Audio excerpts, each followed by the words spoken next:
మనం దీని గురించి డిస్కస్ చేసేటప్పుడు ఫస్ట్ ఆఫ్ ఆల్ వాళ్ళు చేసే కామన్ మిస్టేక్స్ ఏంటో చూద్దాం సార్ ఇలా. ఓకే. మీరు ఎస్పెషల్లీ ఇలా హైదరాబాద్ కానీ మనకి చుట్టుపక్కల ఉన్న తెలుగు రాష్ట్రాలు కానీ స్టూడెంట్స్ని తీసుకుంటే అవుట్ ఆఫ్ ఎవ్రీ 190 స్టూడెంట్స్ నువ్వు ఏం ఎగ్జామ్ రాయాలి, నేను ఎంసెట్ ఎగ్జామ్ రాయాలి, ఇంజనీరింగ్ ఎంట్రన్స్ టెస్ట్ కామన్. అవును.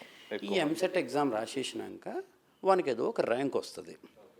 ఆ ర్యాంక్లో వీళ్ళు ఎట్ట క్యాలిక్యులేట్ చేసుకుంటారంటే నేను నాకు హైదరాబాద్లో ఎక్కడో కుకటపల్లి దగ్గరలో ఉంటాను నేను, నాకు ఆ కుకటపల్లి దగ్గరలో ఈ కాలేజీలు ఉన్నాయి, నిజాంపేట దగ్గరలో ఈ కాలేజీలు ఉన్నాయి, ఈ బ్యాక్ సైడ్ చుట్టుపక్కల ఈ ఇంజనీరింగ్ కాలేజీలు ఉన్నాయి, నియర్ ప్లేస్ ఈ కాలేజీలో నాకు ఈ గ్రూప్ వస్తుంది. లేదు నేను ఒక ఘట్కేసర్ సైడ్ పోతాను, నేను ఇబ్రహీంపట్నం సైడ్ పోతాను, సాగర్ హైవే రోడ్ సైడ్ పోతాను, అక్కడ ఇంజనీరింగ్ కాలేజీలో నాకు ఈ గ్రూప్ వస్తుంది. ఇక్కడ క్లారిటీ అనేది లేకుండా నాకు ఈ కాలేజీ మా ఇంటికాడ ఈ సీట్ వచ్చింది కనుక ఇందులో జాయిన్ అవుతాను.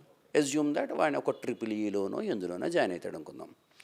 ఇవాళ రేపు ఒక ప్రిడామినెంట్ బ్రాండెడ్ ఆర్గనైజేషన్స్ అయితే తప్ప, అంటే మనకు ఒక IIT లాంటి ఇన్స్టిట్యూషన్స్ అయితే తప్ప ఆల్మోస్ట్ చెప్పాలంటే సార్ ప్రతి ఇంజనీరింగ్ కాలేజీలోని irrespective of your branch campus placement ఏంటి అంటే ఐటీ కంపెనీయే.